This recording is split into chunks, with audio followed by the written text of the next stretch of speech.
আকাশবাণী কলকাতা। স্থানীয় সংবাদ পড়ছি ধৃতি সেন শর্মা। বিশেষ খবর হলো, রাজ্য বিধানসভা নির্বাচনে দ্বিতীয় দফায় 7 জেলার 142টি আসনে ভোটের জন্য প্রচারাভিযান তুঙ্গে। বরিষ্ঠ বিজেপি নেতা প্রধানমন্ত্রী নরেন্দ্র মোদী বলেছেন, রাজ্যে পরিবর্তন অবশ্যম্ভাবী। তৃণমূল কংগ্রেস নেত্রী মুখ্যমন্ত্রী মমতা ব্যানার্জির পাল্টা দাবি, পশ্চিমবঙ্গে কোনো মতেই বিজেপি ক্ষমতায় আসতে পারবে না। প্রবীণ বিজেপি নেতা কেন্দ্রীয় স্বরাষ্ট্রমন্ত্রী অমিত শাহ প্রথম দফা নির্বাচনে বিপুল সংখ্যায় ভোটদানের জন্য রাজ্যবাসীকে অভিনন্দন জানিয়েছেন। দ্বিতীয় দফা বিধানসভা নির্বাচনের আগে প্রস্তুতি আরও জোরদার করতে 8টি নির্বাচনী জেলায় ওয়েবকাস্টিং প্রক্রিয়ার ট্রায়াল রান শুরু হয়েছে। এই দফার ভোটের জন্য ইভিএম ও ভিভিপ্যাট কমিশনিংয়ের কাজ চলবে আগামীকাল পর্যন্ত। সুপ্রিম কোর্ট পশ্চিমবঙ্গে এসআইআর সংক্রান্ত মামলার আর কোনো শুনানি গ্রহণ করতে অস্বীকার করেছে। দেশ জুড়ে আজ পালিত হচ্ছে জাতীয় পঞ্চায়েতি রাজ দিবস। আসছি বিস্তারিত খবরে। রাজ্য বিধানসভা নির্বাচনের দ্বিতীয় চূড়ান্ত দফায় 7 জেলার 142টি আসনে আগামী 29 এপ্রিল ভোট গ্রহণের জন্য প্রচারাভিযান এখন তুঙ্গে। বরিষ্ঠ বিজেপি নেতা প্রধানমন্ত্রী নরেন্দ্র মোদী বলেছেন, রাজ্যে পরিবর্তন অবশ্যম্ভাবী।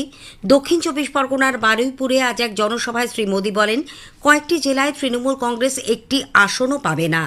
প্রথম দফার ভোটের হার থেকেই তা প্রমাণিত। দ্বিতীয় দফায় এই রেকর্ড ভেঙে দিয়ে বিকশিত বাংলা গড়ে তোলার আহ্বান জানান তিনি। बम्पर मतदान हुआ है, जबरदस्त मतदान हुआ है। देश आजाद होने के बाद देश ने कभी ऐसा देखा नहीं जो इस बार बंगाल के लोगों ने करके दिखाया है। हर तरफ यही चर्चा है कि बीजेपी को कितना बड़ा समर्थन बंगाल में मिला है। যাদবপুর বিশ্ববিদ্যালয় প্রসঙ্গে প্রধানমন্ত্রী বলেন, ছাত্রদের সেখানে মিছিলে হাঁটতে বাধ্য করা হচ্ছে, দেওয়ালে দেশ বিরোধী কথাবার্তা লেখা হচ্ছে। এই শিক্ষা কেন্দ্রকে বাঁচাতে রাজ্য সরকার কি উদ্যোগ নিয়েছে সেই প্রশ্ন তোলেন তিনি। এর আগে প্রধানমন্ত্রী পানিহাটিতে এক প্রচার সভায় তৃণমূল কংগ্রেসকে মহিলা বিরোধী দল বলে উল্লেখ করেন। দলের আরেক নেতা কেন্দ্রীয় স্বরাষ্ট্রমন্ত্রী অমিত শাহ উত্তর 24 পরগনার হিঙ্গলগঞ্জে এক জনসভায় বাংলায় রাজনৈতিক পরিবর্তনের সূচনা হয়েছে বলে উল্লেখ করেছেন। সন্দেশখালীর প্রসঙ্গ তুলে শ্রী শাহ বলেন, মহিলাদের ওপর অত্যাচারের ঘটনায় অভিযুক্তদের বিরুদ্ধে ফাইল বিজেপি ক্ষমতা এলে পুনরায় খোলা হবে, দোষীরাও কঠোর শাস্তি পাবে। পরে তিনি হুগলির কোন্নগরে এক জনসভাতেও ভাষণ দেন। এদিকে তৃণমূল কংগ্রেস নেত্রী মুখ্যমন্ত্রী মমতা ব্যানার্জি আজ হাওড়ায় এক জনসভায় যোগ দিয়ে বলেন, পশ্চিমবঙ্গে কোনো মতেই বিজেপি ক্ষমতায় আসতে পারবে না। গত নির্বাচনে ওই দল যা আসন পেয়েছিল এবার তার অর্ধেকও পাবে না। 4 তারিখ में रिजल्ट निकालेगा तो देखेंगे জ্বলবেন আর লুচির মতো ফুলবেন। দেখে রাখুন, আমাদের যা মাইনাস জায়গাগুলো ছিল কালকে আমরা এগিয়ে গেছি। বিজেপি অনেক সিটে হারবে। এবারে মনে রাখবেন, যা সিট ছিল তার অর্ধেকও পাবে না। পরে যাদবপুর বিশ্ববিদ্যালয় নিয়ে প্রধানমন্ত্রীর কটাক্ষেরও তীব্র প্রতিক্রিয়া জানান তৃণমূল কংগ্রেস নেত্রী। যাদবপুরে এক জনসভায় তিনি বলেন, কেন্দ্রীয় সরকারের NIRF-এ প্রতি বছর শীর্ষস্থান অর্জন করে যাদবপুর বিশ্ববিদ্যালয়। সেখানকার ছাত্রছাত্রীরা তাদের যোগ্যতার ভিত্তিতেই জায়গা করে নিয়েছেন। এদিকে তৃণমূল কংগ্রেসের সর্বভারতীয় সাধারণ সম্পাদক অভিষেক বন্দ্যোপাধ্যায় কেন্দ্রের বিজেপি সরকারের সমালোচনা করেছেন। হাওড়ার জগৎবল্লভপুরে এক সভায় তিনি বলেন, যে উন্নয়নের কাজ রাজ্যের শাসক দল শুরু করেছে আগামী দিনেও তা অব্যাহত থাকবে। কংগ্রেস নেতা অধীর রঞ্জন চৌধুরী প্রথম দফায় রাজ্যে ব্যাপক হারে ভোট পড়াকে সরকার বিরোধী ভোট হিসেবে অভিহিত করেছেন। বহরমপুরে আজ তিনি সাংবাদিকদের বলেন, সরকারের বিরুদ্ধে একটা ভোট প্লাস এসআইআর আতঙ্কের একটা ভোট। মানুষ ভাবছে যে আমি যদি ভোট না দিই তাহলে আগামী দিনে আমার নাগরিকত্ব হয়তো নাও থাকতে পারে। এই আতঙ্ক মানুষকে ভোটের বুথের দিকে তাড়না করেছে।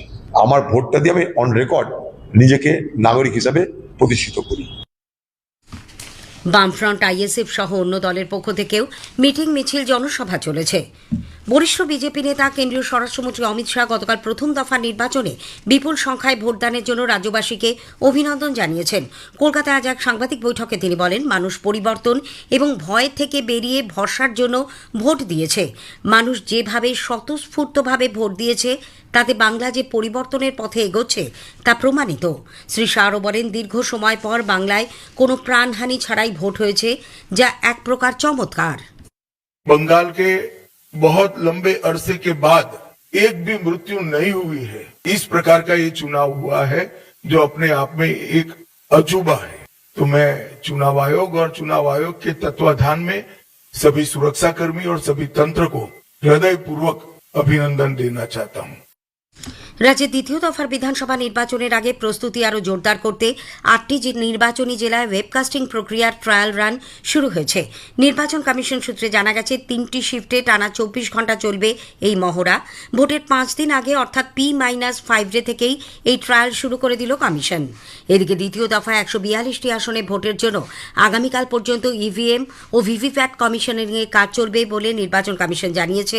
পাশাপাশি ভোটের দিন অপরিহার্য ও নির্বাচনের কাজে যুক্ত কর্মীরা আগামীকাল পর্যন্ত সংশ্লিষ্ট রিটার্নিং আধিকারিকের সদর দপ্তরে পোস্টাল ভোট দিতে পারবেন।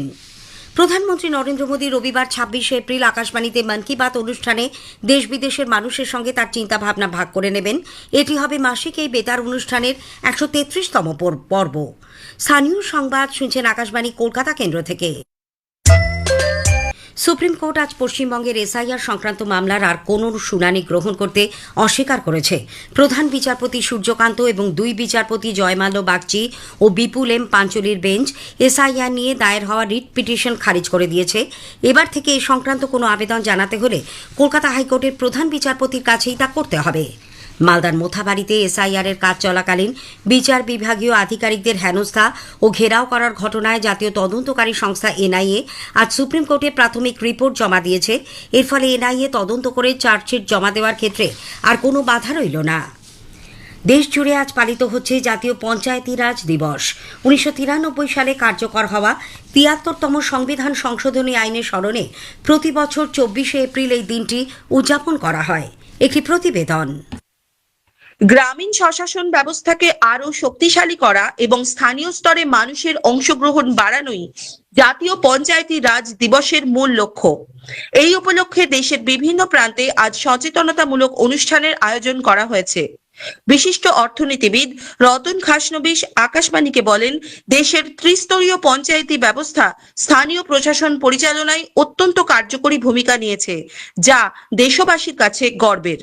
73rd অ্যামেন্ডমেন্টের পরে আমাদের এখানে এমনকি ফিনান্স কমিশনও পঞ্চায়েত ব্যবস্থার জন্য স্ট্রেংথেন করার জন্য টাকা পয়সা দিয়েছেন এবং পঞ্চায়েতগুলো এখন একটা আলাদা ইনস্টিটিউশন হিসেবে দাঁড়িয়ে গেছে ভারত জুড়ে।